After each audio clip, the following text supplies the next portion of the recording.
Special intensive review voter ಲಿಸ್ಟ್ನ review ಮಾಡೋಂಥ ಒಂದು ಸಮಗ್ರ ಮತದಾರರ ಒಂದು ಪಟ್ಟಿಯ ಪರಿಷ್ಕರಣೆಯ ಒಂದು ಜವಾಬ್ದಾರಿ ಹೊತ್ತಂತ ನಾವು ಯಾವ ರೀತಿ ಮನುಷ್ಯನ ಒಂದು ಸದೃಢವಾದಂತ ಒಂದು ಆರೋಗ್ಯವನ್ನ ಕಟ್ಟಬೇಕು, ಸಮಾಜದ ಒಂದು ಆರೋಗ್ಯವನ್ನ ಕಟ್ಟಬೇಕು ಅಂದ್ರೆ ನಾವು ಯಾವ್ದಾರ ಆಸ್ಪತ್ರೆಗಳಿಗೆ ಹೋದಾಗ ಸ್ಪೆಷಲ್ ಇಂಟೆನ್ಸಿವ್ ಕೇರ್ ಅಂತ ಇರುತ್ತೆ. ಅಲ್ಲಿ ಸ್ಪೆಷಲ್ ಡಾಕ್ಟರ್ ಇರ್ತಾರೆ. ಅಲ್ಲಿಗೆ ಬಂದಂತ ವ್ಯಕ್ತಿಯನ್ನ ಇನ್ನೂ ಹೆಚ್ಚು ಗುಣಮುಖರಾಗಿ ಕಳಿಸುವಂತ ಒಂದು ಪ್ರಯತ್ನವನ್ನ ಆ ಆಸ್ಪತ್ರೆಗಳಲ್ಲಿ ಸ್ಪೆಷಲ್ ಇಂಟೆನ್ಸಿವ್ ಕೇರ್ ಅಂತ ನಾವು ನೋಡ್ತೀವಿ. ಆದ್ರೆ ಇಲ್ಲಿ ನಾವು ಸ್ಪೆಷಲ್ ಇಂಟೆನ್ಸಿವ್ ರಿವ್ಯೂ ನಮ್ಮ ಮತದಾರರ ಪಟ್ಟಿಯ ಪರಿಷ್ಕರಣೆ, ಇದು ಕೂಡ ಒಂದು ರೀತಿಯಲ್ಲಿ ಒಂದು ಸಮಾಜಮುಖಿಯಾದಂತ ಒಂದು ಕೆಲಸ. ಮತ್ತೆ ವಿಶೇಷವಾಗಿ ಸನ್ಮಾನ್ಯ ಶ್ರೀ ನರೇಂದ್ರ ಮೋದಿಜಿಯವರು ಅಂಬೇಡ್ಕರ್ ಅವರು ಕೊಟ್ಟಂತ ಸಂವಿಧಾನ, ಈ ಪ್ರಜಾಪ್ರಭುತ್ವ ವ್ಯವಸ್ಥೆಗೆ ನಮ್ಮ NDA ಸರ್ಕಾರ, ನಮ್ಮ ಬಿಜೆಪಿಯ ನೇತೃತ್ವ ಇನ್ನು ಹೆಚ್ಚು ಹೆಚ್ಚು ಶಕ್ತಿಯನ್ನ ತುಂಬ್ಕೊಂಡ್ ಬರ್ತಾ ಇರೋದು ನಾವೆಲ್ಲರೂ ಕೂಡ ನೋಡ್ತಾ ಇದ್ವಿ. ಹಿಂದೆಲ್ಲ ನಾವೇನ್ ಮಾಡ್ತಾ ಇದ್ವಿ, ಯಾರೋ ಒಬ್ಬ ಮುಖ್ಯಮಂತ್ರಿ ಆಗ್ಲಿ ಅಥವಾ ದೇಶದ ಪ್ರಧಾನ ಮಂತ್ರಿಗಳಾಗ್ಲಿ ಆ 5 ವರ್ಷ ಟರ್ಮ್ ಮುಗಿಸ್ಲಿಕ್ಕೆ ಸೀಮಿತವಾಗಿ ನಮ್ಮ ಅಧಿಕಾರವನ್ನ ನಡೆಸೋದು ನೋಡ್ತಾ ಇದ್ವಿ. ಆದ್ರೆ ಇವತ್ತು ಪ್ರಧಾನ ಮಂತ್ರಿಗಳು ದೇಶಕ್ಕೆ ಸ್ವಾತಂತ್ರ್ಯ ಬಂದು 2047ನೇ ಇಸ್ವಿಗೆ 100 ವರ್ಷಗಳು ತುಂಬುತ್ತಿರುವಂತ ಸಂದರ್ಭದಲ್ಲಿ ಒಂದು ದೊಡ್ಡ ಗುರಿಯನ್ನ ಇಟ್ಕೊಂಡು ಈ ದೇಶ 2047ಕ್ಕೆ ಈ ರೀತಿ ಇರಬೇಕು, ಈ ದೇಶದ ಜನಸಂಖ್ಯೆ, ಈ ದೇಶದಲ್ಲಿರುವಂತಹ ಜನ, ಆ ಹ್ಯೂಮನ್ ಪವರ್ ಏನಿದೆ, ದೇಶಕ್ಕೆ ಪೂರಕವಾದಂತಹ ಚಿಂತನೆಗಳನ್ನ ಮಾಡುವಂತ ಒಂದು ವ್ಯಕ್ತಿತ್ವವನ್ನ ಬೆಳೆಸುವಂತ ಕೆಲಸಗಳು ಆಗ್ಬೇಕು, ದೇಶದ ಇನ್ಫ್ರಾಸ್ಟ್ರಕ್ಚರ್ ಡೆವಲಪ್ಮೆಂಟ್ ಆಗ್ಬೇಕು, ಬಡತನ ರೇಖೆಗಿಂತ 100ಕ್ಕೆ 100 ಎಲ್ಲರೂ ಕೂಡ ಆ ಗೆರೆಯಿಂದ ಹೊರಗೆ ಬರಬೇಕು, ಎಲ್ಲ ರೀತಿಯಂತ ಮೂಲಭೂತ ಸೌಕರ್ಯಗಳನ್ನ ಮುಟ್ಟಿಸ್ಬೇಕು. ಈ ರೀತಿ ತಂದೆ ಆದಂತ ಕನಸುಗಳನ್ನ ಇಟ್ಕೊಂಡು ಒಂದು ದೊಡ್ಡ ಒಂದು ಹೆಜ್ಜೆಯನ್ನ, ದೊಡ್ಡದಾದಂತ ಒಂದು ಗುರಿಯನ್ನ ಇಟ್ಕೊಂಡು ಪ್ರಧಾನಮಂತ್ರಿಗಳು ಇವತ್ತು ಹೆಜ್ಜೆ ಇಡ್ತಿರುವಂತ ಈ ಸಂದರ್ಭದಲ್ಲಿ ಈ ಡೆಮೋಕ್ರಸಿಯಲ್ಲಿ ಬರುವಂತ ಬೇರೆ ಬೇರೆ ಅಂಗಗಳು, ಅದು ನ್ಯಾಯಾಂಗ ಇರ್ಬೋದು, ಕಾರ್ಯಾಂಗ ಇರ್ಬೋದು, ಅದರ ಮಧ್ಯದಲ್ಲಿರುವಂತ ನಮ್ಮ ಚುನಾವಣಾ ಆಯೋಗ ಇರ್ಬೋದು, ಅದು ಕೂಡ ಪರಿಶುದ್ಧವಾಗಿ ಕೆಲಸವನ್ನ ಮಾಡಬೇಕಾಗಿದೆ. ಇಷ್ಟು ವರ್ಷ ಮತದಾರ ಪಟ್ಟಿಯ ಪರಿಷ್ಕರಣೆಯಲ್ಲಿ ಕೊರತೆಗಳು ಇದ್ರೂ ಕೂಡ ಅದರಿಂದನೇ ಲಾಭ ಪಡ್ಕೊಂಡು ದೇಶವನ್ನ ನಡೆಸುವಂತ ಒಂದು ಪ್ರಯತ್ನ ಇವತ್ತು NDA ಏತರ ಪಕ್ಷಗಳು ಈ ದೇಶವನ್ನು ನಡೆಸ್ಕೊಂಡು ಬರುವಂತ ಪ್ರಯತ್ನ ಮಾಡಿದ್ರು.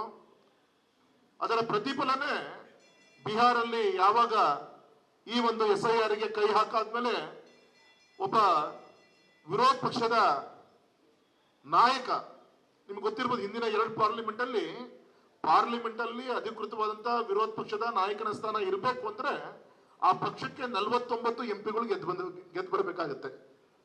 ಅರೆ ಈ ದೇಶ ಆಳದಂತ ಕಾಂಗ್ರೆಸ್ ಪಕ್ಷಕ್ಕೆ ಅಧಿಕೃತವಾದಂತ ವಿರೋಧ ಪಕ್ಷದ ನಾಯಕನ ಸ್ಥಾನನೂ ಕೂಡ ಪಾರ್ಲಿಮೆಂಟ್ ಅಲ್ಲಿ ಇದ್ದಿದ್ದಿಲ್ಲ. ಅರೆ ಈ ಬಾರಿ ಏನೋ ಒಂದು ಲಾಟ್ರಿ 99 ಸ್ಥಾನವನ್ನು ಗೆದ್ದಿದ್ದಾರೆ. ಇವತ್ತು ವಿರೋಧ ಪಕ್ಷ ನಾಯಕ ಸ್ಥಾನ ಇವತ್ತು ರಾಹುಲ್ ಗಾಂಧಿ ಅವರಿಗೆ ಸಿಕ್ಕಿದೆ. ಆದ್ರೆ ಅವರಿಗೆ ಮತದಾರರಿಗಿಂತ ಜನ ಯಾಕೆ ನಮ್ಮನ್ನ ಇವತ್ತು ಮೂಲೆ ಗುಂಪು ಮಾಡಿದ್ದಾರೆ ಅಂತ ಹೇಳಿ ಚಿಂತನೆ ಮಾಡೋದಂತ ಬಿಟ್ಟು ವೋಟರ್ ಲಿಸ್ಟ್ ಅಲ್ಲಿ ಈ ರೀತಿಯಂತ ವ್ಯತ್ಯಾಸಗಳಿದೆ ಅಂತ ಹೇಳಿ ಹೇಳುವಂತ ಒಂದು ಪ್ರಯತ್ನ ಬಿಹಾರದಿಂದ ಶುರುವಾಯಿತು.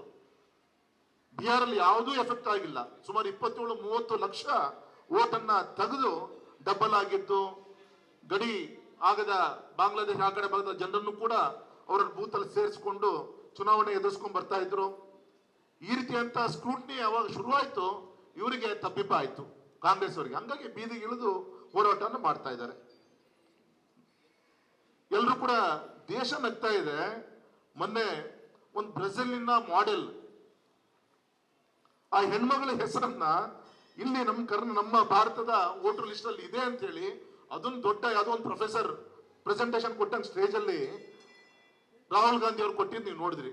ಮಾರನೇ ದಿನ ಬ್ರೆಜಿಲ್ ಲೇಡಿ ಅಲ್ಲಿಂದನೇ ವರ್ಚುವಲ್ ಆಗಿ ನನಗೂ ಭಾರತಕ್ಕೂ ಯಾವುದೇ ಸಂಬಂಧ ಇಲ್ಲ, ಇವನು ಯಾರೋ ಗೊತ್ತಿಲ್ಲದಂತ ವ್ಯಕ್ತಿ, ಇವನು ಈ ರೀತಿ ಅಂತ ನನ್ನ ಫೋಟೋನ ದುರುಪಯೋಗ ಪಡಿಸ್ಕೊಂಡಿದ್ದಾರೆ ಅಂತೇಳಿ ನಾನು ಯಾಕೆ ಆಕ್ಷನ್ ತೆಗೆದುಕೊಳ್ಬಾರ್ದು ಅಂತೇಳಿ ಆ ಹೆಣ್ಮಕ್ಳು ಪ್ರಶ್ನೆಯನ್ನ ಮಾಡಿದ್ಲು. ಅಂದ್ರೆ ಆ ಒಂದು ಹೆಸರಿಗೆ ಆ ಬ್ರೆಜಿಲ್ ಮಾಡೆಲ್ನ ಒಂದು ಫೋಟೋ ಇತ್ತು. ಕೊನೆಗೆ ಆ ಹೆಸರು ಯಾರ್ದಿತ್ತು ಆ ಹೆಣ್ಮಗಳು ಕೂಡ ಪತ್ರಿಕೆ ಮುಂದೆ ಹೇಳಿದ್ಲು, ನಾನೊಬ್ಬ ಸಾಮಾನ್ಯ ಮತದಾರ ಆಗಿ ನಾನು ಹೋಗಿ ಒಂದು ಮತವನ್ನು ಹಾಕಿದ್ ಬಿಟ್ರೆ ನನ್ನ ಹೆಸರಲ್ಲಿ ಫೋರ್ಜರಿ ಯಾವುದೇ ಆಗಿಲ್ಲ ಅಂತ ಕೊಟ್ಟು. ಯಾಕೆ ಈ ನಗ್ಪಾಟ್ಲು? ನಮಗೆ ನೋವು ಅನ್ಸುತ್ತೆ. ಒಬ್ಬ ವಿರೋಧ ಪಕ್ಷದ ನಾಯಕನ ಸ್ಥಾನ, ಡೆಮೋಕ್ರಸಿಯ ಎರಡು ಚಕ್ರ ಇದ್ದಂಗೆ, ಒಂದು ರೂಲಿಂಗ್ ಪಾರ್ಟಿ, ಒಂದು ಅಪೋಸಿಷನ್ ಪಾರ್ಟಿ. ಇಂಥ ಸಂದರ್ಭದಲ್ಲಿ ಒಂದು ನಗ್ಪಾಟ್ಲಾಗಿ ಒಬ್ಬ ರಾಹುಲ್ ಗಾಂಧಿ ಅವರು ಅಂತ ಗೌರವಂತ ದೇಶವನ್ನು ನಡೆಸಿದಂತ ಇಂದಿರಾ ಗಾಂಧಿಯ ಮೊಮ್ಮಗ ಈ ರೀತಿಯ ನಡ್ಕೊಂತ ಇರೋದು ನಾವೆಲ್ಲರೂ ಕೂಡ ನೋಡ್ತಾ ಇದ್ದೀವಿ. ಹಾಗಾಗಿ ಇವತ್ತು ಅವ್ರ ತಪ್ಪನ್ನ ಮುಚ್ಕೊಡ್ಲಿಕ್ಕೋಸ್ಕರ ಇವತ್ತು ಡಿ ಕೆ ಶಿವಕುಮಾರ್ ಸ್ಟೇಟ್ಮೆಂಟ್ ಕೊಟ್ಟಿದ್ದಾರೆ. ಸುಮಾರು 1.25 ಕೋಟಿ ನಮ್ಮ ರಾಜ್ಯದಲ್ಲಿ ಸಹಿ ಸಂಗ್ರಹಣೆ ಮಾಡಿ ವಿಮಾನದಲ್ಲಿ ತುಂಬಿಕೊಂಡು ರಾಷ್ಟ್ರಪತಿ ಮುಟ್ಟಿಸ್ಬರ್ತಾರಂತೆ. ಇವತ್ತು ಹೇಳಿಕೆ ಕೊಟ್ಟಿದ್ದಾರೆ. ನಾಚಿಕೆ ಆಗ್ಬೇಕಲ್ಲ. ಇಲ್ದಂತ ವಿಚಾರಗಳನ್ನ, ಪ್ರಜಾಪ್ರಭುತ್ವ ಸಂವಿಧಾನ ಬಗ್ಗೆ ವಿಶ್ವಾಸ ಇಲ್ದಾಗೆ ಕೇವಲ ಕೈಯಲ್ಲಿ ಬುಕ್ ಅನ್ನ ಇಟ್ಕೊಂಡು ಇವರು ಈ ರೀತಿಯಂತ ತಪ್ಪು ಕಲ್ಪನೆಯನ್ನ ಜನರಿಗೆ ಮುಟ್ಟಿಸುವಂತ ಕೆಲಸವನ್ನ ಮಾಡ್ತಾ ಇದ್ದಾರೆ. ಸೊ ಈ ದೃಷ್ಟಿಯಿಂದ ತುಂಬಾ ಎಚ್ಚರಿಕೆಯಿಂದ ಜುವೆಲ್ ಆಫ್ ದಿ ಪಾರ್ಟಿ ಅಂತ ನಾವು ಹೇಳ್ತೀವಿ. ಒಂದು ಮುತ್ತಿನಂತ ಕಾರ್ಯಕರ್ತರು BLA 2ಗಳು ನಿಮ್ಮನ್ನ ಜೋಡಿಸುವಂತ ಒಂದು ಕೆಲಸವನ್ನ ನಮ್ಮ ಪಕ್ಷದ ಮುಖಂಡಗಳು ಮಾಡಿದ್ದಾರೆ. ಹಾಗಾಗಿ ದೇವರ ಕಾರ್ಯ ಅಂತ ಹೇಳಿ ಈ ಜವಾಬ್ದಾರಿಯನ್ನ ನಾವೆಲ್ಲರೂ ಕೂಡ ತೆಗೆದುಕೊಳ್ಬೇಕಾಗತ್ತೆ. ಸ್ಪೆಷಲ್ ಇಂಟೆನ್ಸಿವ್ ರಿವ್ಯೂ ವೋಟರ್ ಲಿಸ್ಟ್ನ ರಿವ್ಯೂ ಮಾಡೋಂಥ ಒಂದು ಸಮಗ್ರ ಮತದಾರರ ಒಂದು ಪಟ್ಟಿಯ ಪರಿಷ್ಕರಣೆಯ ಒಂದು ಜವಾಬ್ದಾರಿ ಹೊತ್ತಂತ ನಾವು ಯಾವ ರೀತಿ ಮನುಷ್ಯನ ಒಂದು ಸದೃಢವಾದಂತ ಒಂದು ಆರೋಗ್ಯವನ್ನ ಕಟ್ಟಬೇಕು,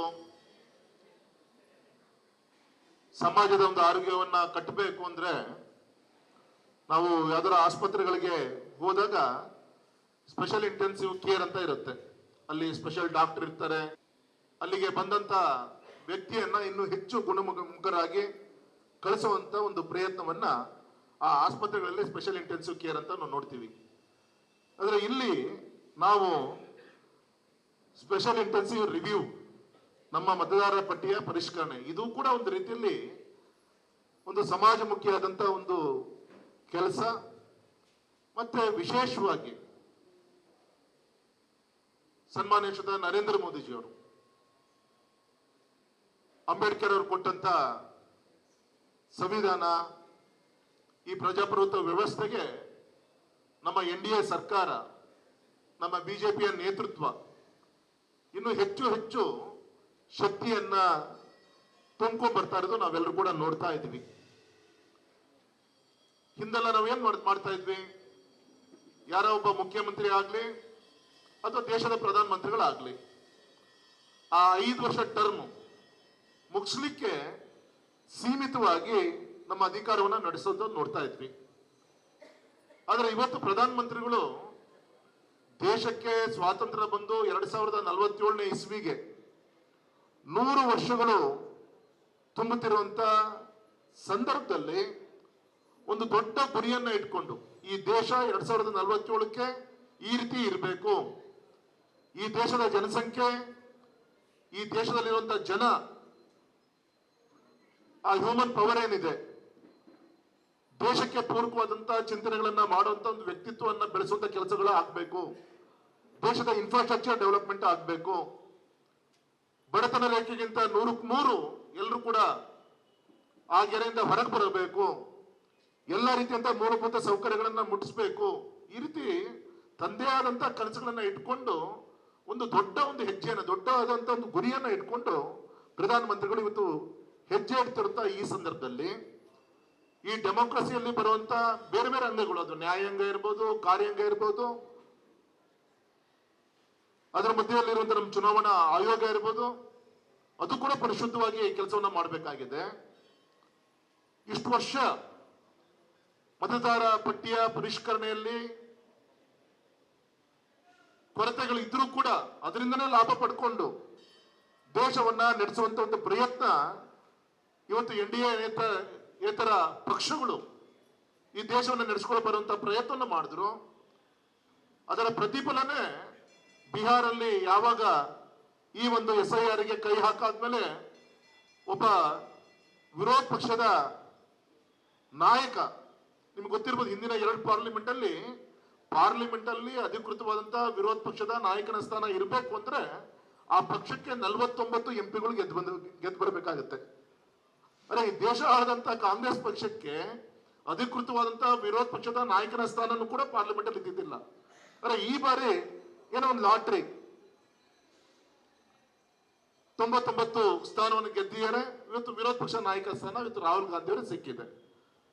ಆದ್ರೆ ಅವರಿಗೆ ಮತದಾರರಿಗಿಂತ ಜನ ಯಾಕೆ ನಮ್ಮನ್ನ ಇವತ್ತು ಮೂಲೆ ಗುಂಪು ಮಾಡಿದ್ದಾರೆ ಅಂತ ಹೇಳಿ ಚಿಂತನೆ ಮಾಡೋದಂತ ಬಿಟ್ಟು ವೋಟರ್ ಲಿಸ್ಟ್ ಅಲ್ಲಿ ಈ ರೀತಿಯಂತ ವ್ಯತ್ಯಾಸಗಳಿದೆ ಅಂತ ಹೇಳಿ ಹೇಳುವಂತ ಒಂದು ಪ್ರಯತ್ನ ಬಿಹಾರದಿಂದ ಶುರುವಾಯಿತು.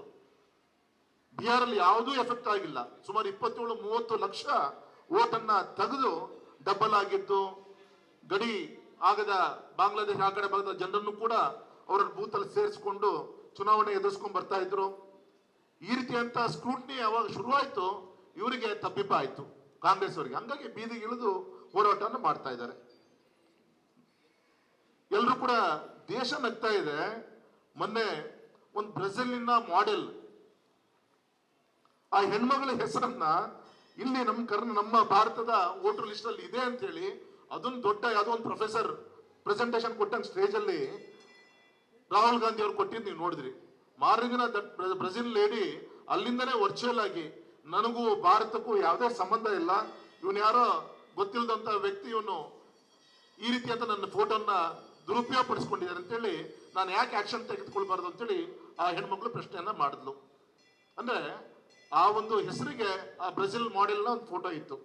ಕೊನೆಗೆ ಆ ಹೆಸರು ಯಾರ್ದಿತ್ತು ಆ ಹೆಣ್ಮಗಳು ಕೂಡ ಪತ್ರಿಕೆ ಮುಂದೆ ಹೇಳಿದ್ಲು, ನಾನೊಬ್ಬ ಸಾಮಾನ್ಯ ಮತದಾರ ಆಗಿ ನಾನು ಹೋಗಿ ಒಂದು ಮತವನ್ನು ಹಾಕಿದ್ ಬಿಟ್ರೆ ನನ್ನ ಹೆಸರಲ್ಲಿ ಫೋರ್ಜರಿ ಯಾವುದೇ ಆಗಿಲ್ಲ ಅಂತ ಕೊಟ್ಟು. ಯಾಕೆ ಈ ನಗ್ಪಾಟ್ಲು? ನಮಗೆ ನೋವು ಅನ್ಸುತ್ತೆ. ಒಬ್ಬ ವಿರೋಧ ಪಕ್ಷದ ನಾಯಕನ ಸ್ಥಾನ ಡೆಮೋಕ್ರಸಿಯ 2 ಚಕ್ರ ಇದ್ದಂಗೆ, ಒಂದು ರೂಲಿಂಗ್ ಪಾರ್ಟಿ, ಒಂದು ಅಪೋಸಿಷನ್ ಪಾರ್ಟಿ. ಇಂಥ ಸಂದರ್ಭದಲ್ಲಿ ಒಂದು ನಗ್ಪಾಟ್ಲಾಗಿ ಒಬ್ಬ ರಾಹುಲ್ ಗಾಂಧಿ ಅವರು ಅಂತ ಗೌರವಂತ ದೇಶವನ್ನು ನಡೆಸಿದಂತ ಇಂದಿರಾ ಗಾಂಧಿಯ ಮೊಮ್ಮಗ ಈ ರೀತಿಯ ನಡ್ಕೊಂತ ಇರೋದು ನಾವೆಲ್ಲರೂ ಕೂಡ ನೋಡ್ತಾ ಇದ್ದೀವಿ. ಹಾಗಾಗಿ ಇವತ್ತು ಅವ್ರ ತಪ್ಪನ್ನ ಮುಚ್ಕೊಡ್ಲಿಕ್ಕೋಸ್ಕರ ಇವತ್ತು DK ಶಿವಕುಮಾರ್ ಸ್ಟೇಟ್ಮೆಂಟ್ ಕೊಟ್ಟಿದ್ದಾರೆ. ಸುಮಾರು 1.25 ಕೋಟಿ ನಮ್ಮ ರಾಜ್ಯದಲ್ಲಿ ಸಹಿ ಸಂಗ್ರಹಣೆ ಮಾಡಿ ವಿಮಾನದಲ್ಲಿ ತುಂಬಿಕೊಂಡು ರಾಷ್ಟ್ರಪತಿ ಮುಟ್ಟಿಸ್ಬರ್ತಾರಂತೆ. ಇವತ್ತು ಹೇಳಿಕೆ ಕೊಟ್ಟಿದ್ದಾರೆ. ನಾಚಿಕೆ ಆಗ್ಬೇಕಲ್ಲ. ಇಲ್ದಂತ ವಿಚಾರಗಳನ್ನ, ಪ್ರಜಾಪ್ರಭುತ್ವ ಸಂವಿಧಾನ ಬಗ್ಗೆ ವಿಶ್ವಾಸ ಇಲ್ದಾಗೆ ಕೇವಲ ಕೈಯಲ್ಲಿ ಬುಕ್ ಅನ್ನ ಇಟ್ಕೊಂಡು ಇವರು ಈ ರೀತಿಯಂತ ತಪ್ಪು ಕಲ್ಪನೆಯನ್ನ ಜನರಿಗೆ ಮುಟ್ಟಿಸುವಂತ ಕೆಲಸವನ್ನ ಮಾಡ್ತಾ ಇದ್ದಾರೆ. ಸೊ ಈ ದೃಷ್ಟಿಯಿಂದ ತುಂಬಾ ಎಚ್ಚರಿಕೆಯಿಂದ ಜುವೆಲ್ ಆಫ್ ದಿ ಪಾರ್ಟಿ ಅಂತ ನಾವು ಹೇಳ್ತೀವಿ. ಒಂದು ಮುತ್ತಿನಂತ ಕಾರ್ಯಕರ್ತರು BLA 2ಗಳು ನಿಮ್ಮನ್ನ ಜೋಡಿಸುವಂತ ಒಂದು ಕೆಲಸವನ್ನ ನಮ್ಮ ಪಕ್ಷದ ಮುಖಂಡಗಳು ಮಾಡಿದ್ದಾರೆ.